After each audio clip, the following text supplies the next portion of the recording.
मोनसेबो लामा दिन्थिनो हाया जाय फिथाखौ खननै खनथाम हानायखौ आं बानायबाय दा बाय नोङो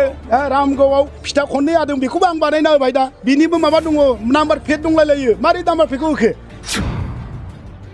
एबार 10 किल'मिटार 15 किल'मिटार लामा आंनि दिनाव जागोन दा आंबो खोनादों मिडियानि गेजेरजों दा दिनैहाय जेबो खामानि मावा होमबा बे 2007-8आव बानायनाय बिल्डिं दंमोन माबा न' दंमोन बे ITI नि बेथ' सिगां जायाखैमोन 2 बोसोरनि गेजेराव जोङो ITI खौ जोङो बानायनानै दिनै सरकारि जाबाय खामानि मावनाय रायजोआथ' मिथिगौ आरो पार्कआ आं देरहानायनि सिगाङाव मामोन 5 बोसोर हाग्रा दं जाजोबदोंमोन बेयाव मानसि थांनोनो गियोमोन गारि सालायनो ट्रेनिंनि मोनसे ट्रेक नांगौ बेखौ बानायगासिनो दं कनस्ट्राक्सन सोलिगासिनो दं एबार टेस्ट अफिसाव आङो बेवहाय माने जाहाथे ड्राइभिं स्कुलखौ सालायनो हायो बिनिफ्राय फैसाबो हमबाय दा बे मोजां नङा होमबा ITI आंनि दिनाव जोनोम जाबाय एग्रिकालचार नलेज सेन्टारा जुग जुग थालांगोन बियो बिनि उनाव आङो ड्राइभिं स्कुलखौ बाहाय मोनसे बानायदों बेबो माने जुग जुग थालांगोन फांसन खालामनो थाखाय खिन्थु सिगाङाव बेखौ फांसन खालामबा मोजांमोन खिन्थु डाक्टारा गैयामोन सासेल'मोन आं 3 डाक्टार खालामबाय बेयावबो लाबो आबाद बिफाननि रिसार्च सेन्टारनि लाइखुन्थियाखौ दिनै गायसननाय जाबाय बिटिआरनि EM रनेन्द्र नार्जारी बिथांनि गोब्राब नाजानायाव महरीपारा आबाद खोन्दो जौगा खोन्दो आरो आबादारिफोरनि फोरोंथाय होनाय मावखुलिनि लाइखुन्थियाखौ दिनै गायसनबाय EM बिथाङा फोरमायथियो दि 29 नं सुक्लाय सेरफां बियाबनि बेन्दोङाव थानाय सुक्लायनि आबादारिफोरखौ मोजां रोखोमै फोरोंथाय होनानै आबादारिफोरखौ मोजाङै रोखोमै फिथाइ मोननायनि थाखाय बे थांखिखौ लानाय जादों होननानै फोरमायथिदों बेजों लोगोसे आबादारिफोरखौ जायखिजाया आबाद मावनायनि थाखाय सुक्लाय सेरफाङाव थानाय आबादारि फोरोंथाय मावखुलियाव आबादारि बिथांमोनखौ बायदि बायदि आबाद बिथिङाव मोजां रोखोमै फोरोंथाय होनाय जागोन होननानै फोरमायदों आंनि जिबनाव मोनसे सानबाय थानाय खामानिया दिनै मोनसे आरो जाबावबाय बिराद गोजोनदां आंबो आबादारिमोन आबाद मावै फैनानैनो आं दिनै राजनितिकआव फैनानै सासे सुक्लाय सेरफांनि सासे MCLA जानानै बिटिआरनि आं सरकारनि EMथ' मोनबाय आरो आबादारिमोन आं सासे गासिबो आबादारिफोरनि आङो सुबिदा उसुबिदानि खोथाखौ आङो मिन्थिगौ आरो बिनि थाखायनो आं सानबाय थादोंमोन जे आबादारिफ्रा माबा मोनसे सरकारनि आसनि फैब्लाबो माने जोंनि DO अफिसा बासखायाव मुसुलपुरावमोन गोजान जायो आरो बिनिफ्राय नोङो सानसे थांलाय फैलाय नाङो आरो बिनिफ्राय SDO अफिसाबो एग्रिकालचार जोंनि डिपार्टमेन्टनि SDO अफिसाबो तामुलपुराव बेयावबो माने थांलाय फैलायनि थाखाय बिराद गोबां उसुबिदा जायो आरो जोंनि जायगायाव बेबादिनो आबादारिफोरनि गावनि सुबिदा उसुबिदाखौ खोन्थानो थाखाय बा आबादारि बिफाननि एग्रिकालचार डिपार्टमेन्टनिफ्रायबो आबादारिनो जि सुबिदा होनो थाखाय जे दायित्व दंब्लाबो अफिस गैयिनि थाखाय बिथांमोना बे खामानिखौ मावनो हायामोन बिनिखायनो RADFआ मावो बेखौ एग्रिकालचार नलेज सेन्टार बेबादिनो मोनसे आसनि दं आं बेखौ मिथिगौ बेनिफ्राय आङो 2021आवनो देरहानायनि उनावनो आङो बिदिनो मोनसे प्रप'जेल बानायदोंमोन बे एग्रिकालचार नलेज सेन्टारनि थाखाय BTCनिफ्राय स्टेटआव हरनाय जादोंमोन नाथाय स्टेटआव बे 2021 एक्सेप्ट जायाखैसै दा 2022 स्टेजाव आरो प्रप'जेलखौ साबमिट खालामनाय जादोंमोन गोबां नाजानायनि उनाव एग्रिकालचार डिपार्टमेन्टनि सहायाव आरो जोंनि आसामनि बिधान सभानि बुंथिगिरि बिश्वजित दैमारियाबो हेल्प खालामनानै दिनै बे जों एग्रिकालचार नलेज सेन्टारखौ जों मोननो हादों आरो बे एग्रिकालचार नलेज सेन्टारा दिनैहाय जोङो हाबा मावनायनि थिकादारा फैनानै खामानिखौ मावजेनबाय आरो बे खामानि मावजेननाय दिनै हुबाराममनि बे कार्जगुसिया दिनै डिपार्टमेन्टनि गासैबो अफिसारफोर थानानै बे खामानिखौ मावदों आं बिराद गोजोनदों आबादारिफ्रा बेयाव फैनानै बेयाव अफिसाव माने एग्रिकालचार डिपार्टमेन्टनि ADO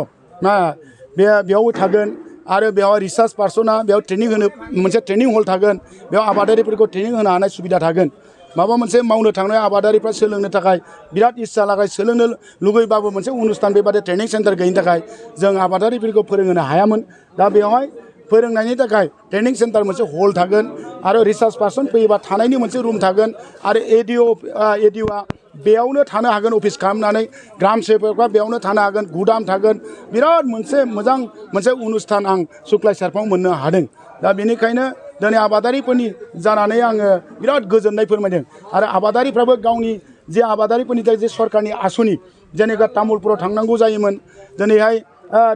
मुसलपुराव थांनांगौ जायोमोन बेवहायनो माने एग्रिकालचार अफिसारा जगोन जेला बेयावनो फैनानै माने गावनि आबादारिनि जिखिनि मोनथाय सरकारा जि आसनि दं बेयाव खबर लानो हासिगोन बे बिराद मोजां जादों आंनि थाखाय दा रायजोनि थाखाय बेहाय सोर नोंथांनि बियाबाव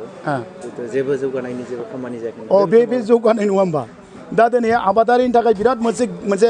खामानि जादों बे दिनै आबादारिफ्रा दिनै बे आं दिनै मिडियानि गेजेरजों मिथिबा बिराद गोजोनगोन जे दिनैहाय PM माने बे प्रधान मन्त्रि कृषि योजनानि जेने 2000 टाका करि नङा होमबा माने बोसोराव 6000 गोबां उसुबिदा जायोमोन अफिसारखौ लोगो मोना अफिसारबा थानो थाखाय जायगा गैयिनि थाखाय गुवाहाटियाव थायो दा बे अफिसारफोर थानो थाखाय जों जायगा बानायनो होबाय बे खामानि नङा होमबा आरो बुंदों जे जेबो खामानि मावाखै होननानै बुंदों नोंथाङा मिडियानि गेजेराव हयथ' मिथिनानैसो नों आंखौ बुंदों दा आंबो खोनादों मिडियानि गेजेरजों दा दिनैहाय जेबो खामानि मावा होमबा बे 2007-8आव बानायनाय बिल्डिं दंमोन माबा न' दंमोन बे ITI बेथ' सिगां जायाखैमोन 2 बोसोरनि गेजेराव जोङो ITI खौ जोङो बानायनानै दिनै सरकारि जाबाय ना ट्रेड मोनथाम सोलिगासिनो दं फिटार आरो डिजेल मेकानिक आरो इलेक्ट्रिशियान बाहाय माने आरो दाखालि 72 जन आरो एडमिसन लाबावनाय जादों इलेक्ट्रिशियानाव 3 माह कर्सनि थाखाय दा BTC नि मोनसे आसनि बियो आरो बेथ' नोङो फांसन जाबाय बे खामानि मावनाय नङा होमबा गोदोथ' जायाखैमोन ITI थैनासो दंमोन सरकारि नङामोन दा जोंनि दिनाव सरकारि खालामबाय बे खामानि मावनाय रायजोआथ' मिथिगौ आरो पार्कआ आं देरहानायनि सिगाङाव मामोन 5 बोसोर हाग्रा दं जाजोबदोंमोन बेयाव मानसि थांनोनो गियोमोन दिनै बेयाव हाजार मानसि बाहेरानिफ्राय बे पार्कखौ नायनो फैयो बे पार्कखौ 2 बोसोरनि गेजेराव मावना होबाय बे मावनाय नङा होमबा आरो नोङो बे पार्कनि सिगाङाव थांनानै जोंनि बे दालां बानायनाय माइखि बाजारनि खाथियाव बाहाय माने ड्राइभिं स्कुल बानायदों बे ड्राइभिं स्कुला दा ट्रेक गारि सालायनो ट्रेनिंनि मोनसे ट्रेक नांगौ बेखौ बानायगासिनो दं कनस्ट्राक्सन सोलिगासिनो दं एबार टेस्ट अफिसाव आङो बेवहाय माने जाहाथे ड्राइभिं स्कुलखौ सालायनो हायो बिनिफ्राय फैसाबो हमबाय दा बे मोजां नङा होमबा आरो दिनै बानपानियाव थांनाय बोसोराव किमान माने रायजो राजाया खस्थ' जादोंमोन दिनैहाय नाथकुसि बर' सुबाजों बायदोंमोन गोबां गामियानो बालाजों फबजोबदोंमोन टेङाजार दिगपार नै लखेन नार्जारि खाथियाव दं बिसोरनि न' खाथिजों माने एसेबांबा गुवार बायनानै मानसि मखलदंनि सासे बैसोगोरा जानाय सुबुङा जिउ गोमानांगौ जादोंमोन बालाजों फबजोबबाय बेखौ जोङो टेम्परारि मावहोदोंमोन बनवारि बे नाथकुसिजों बे बर' सुबा मावनायखौ बेखौ टेम्परारि मावहोदोंमोन नाथकुसि खैराबारिजों बायनानै सिनिगावजों दैया लोमहैजोबदोंमोन बेखौबो जों टेम्परारि मावहोदों आरो बिनि उनाव दा बे मोनथाम बानाथ' दा सरकार माने जों खोथा होदोंमोन बेखौ जोङो पार्मानेन्ट बानायगोन होननानै दा नाथकुसि बनमारिनि बे नाथकुसि बर' सुबाजों बायनायाव 4 कोटी 8 लाख टाका सेंसन जादों आरो बे 2 किलोमिटार 300 माथुरि जागोन आरो नाथकुसि खैराबारि आवरि बारदों बेबो टेन्डार जाबाय अर्डार जाबाय थिकादार खामानि मावबाय खोमा दा मावबाय दा बियो जादों माने 1.5 किलोमिटार 2 कोटी 3 करोड़ टाकानि सेंसन जादों 1.5 किलोमिटार बेयावबो जादों आरो बिनि उनाव मादालबारि खाथियाव बे दै ओरैहाय 300 मिटार बेखौबो मावनाय जागोन दिगपाल दालांनि उनाव बेयावबो माने दैया बायबाय थायो गोबां रायजोआ बुंदोंमोन मादालबारि गामिया बेयावबो 300 मिटार खामानि जागोन दा आरो बेबायदिनो नाथकुसि टेङाजार बे दिगपार बे खाथियाव खटिसिबायाव बेयावबो माने दा 2 किलोमिटार 1 किलोमिटार 750 1 किलोमिटार 750 बेयावबो मथुरि दा जागोन दा बेवहायबो 2 कोटी 99 माने 3 कोटी टाकानि खामानि सोलिगोन दा बे खामानि मावनाय नङा आरोबाव गलाजाराव मोनसे बायदोंमोन बर' गामिजों ओरैबायदि गुवार बायदों बेयाव 4 कोटी 89 लाख दा टाकानि खामानिया सोलिगासिनो दं आरो बेयाव थिकादार खामानिखौ मावगासिनो दङ आरो 3 किलोमिटार 300 बे गोलाव लामा 3 किलोमिटार 100 बे माने मथुरिया जागोन आरो बिना बनमुजा काकति सुबाजों माने थालांदोंमोन बेखौबो आङो माने मिनिस्टार दाखालि फैदोंमोन फिजस हाजरिका बेखौ आङो रिक्वेस्ट खालामदों आरो बिथाङा खोथा होदों आं बेखौबो मावगोन होननानै दा बेफोर खामानि गासिबखौबो मावनायनि उनाव दा रायजोआसो मिथिदों बे बुंबानो जागोन नामा बेथ' आंखौ बुंनांगौसो माने जाय बिथाङा बुंदों रनेना 2 बोसोरावनो बिराद खामानि मावबाय जारिमिनारि खामानि मावबाय होननानै आं गावखौनो बुंना लानो ITI आंनि दिनाव जोनोम जाबाय एग्रिकालचार नलेज सेन्टारा जुग थालांगोन बियो पार्कआ दिनै थैना दंमोन पार्कखौ आङो बाहेरानिफ्राय फैनानै मानसि खालामबाय आरो 2 बोसोर आं मोजां खालामनानै प्लेनिं लादों बिनि उनाव आङो ड्राइभिं स्कुलखौ बाहाय मोनसे बानायदों बेबो माने जुग थालांगोन दा आंखौ मावदोंसो होननांगौ जाय मानसिया मावाखै होननानै नङा होमबा आरो मेडिकेलाथ' दा जोंनाव माने जुगेन बसुमतारी माने मेम'रियेल हस्पिटाल दङ बे 30 बेड हस्पिटाल बियो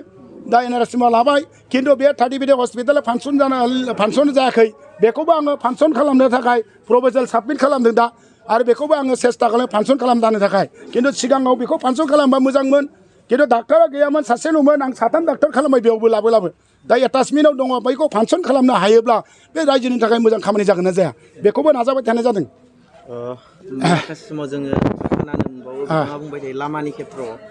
जायखिजाया नैबे सुक्लाय सेरफाङाव मोनसेबो लामा जिहेतु दिन्थिनो हाया होननानै बुङो बे मोनसेबो लामा दिन्थिनो हाया जाय फिथाखौ खननै खनथाम खानायखौ आं बानायबाय दा बे गान्धी चौकजों थांनाय बे रमनि ब्रह्म चौकआव थांनाय बे लामाजों मानसि थांजायोमोन नामा बेखौबो आंनि दिनावनो बानायबाय बाहाय नोङो रामगौआव फिथा खननै हादों बेखौबो आं बानायना होबाय दा बिनिबो माबा दङ नाम्बार प्लेट दंलायलायो मारै नाम्बार प्लेटखौ होखो आरो नोङो सेंसन जायैखौ बोरै फिथा हायोथाय खिन्थु जों फिथाबो होबाय लामायाबो जाबाय थिग बेबादिनो बैयाव बेबादिनो बहुद निजारगाव माबायाव बेयावबो बानायदों आरो नावकाटा पुब नावकाटा नायनों गामियाव गासिबो लामाया आंनि दिनावनो जानाय दा बुकुलगुरिजों लामा बानायगासिनो दं अमृत नगरजों लामा बानायजों ओइबार 10 किल'मिटार 15 किल'मिटार लामा आंनि दिनाव जागोन थ' इमान मावगासिनो दं बेखौ ओरैनो बुंबानो जागोन नामा मावाखै होननानै आरो बे मावाखै बुंदों जेब्ला इलेक्सन फैगोन 5 बोसोरनि सिगाङाव होनबाना आं मावाखैना मावदों रायजोआ मिथिगोन बे बुंबानो जायाना आंखौ मावदोंसो होननांगौ बे आसलथे जाय मानसिया बुंदों बिथाङा होमबा अब्ला 17 बोसोराव खामानि मावाखै आं दिनैहाय 17 बोसोराव बे बिराद बोसोर 17 बोसोर आं 2 बोसोरजों 17 बोसोरजों मिलायना नाय 2 बोसोराव आं इमान अनुस्थान स्थायी अनुस्थान बानायबाय बे 17 बोसोराव बेसेबां अनुस्थान बानायदों नों मालाबा सोंबानो जाबाय हेनाव ना थिगैनो दं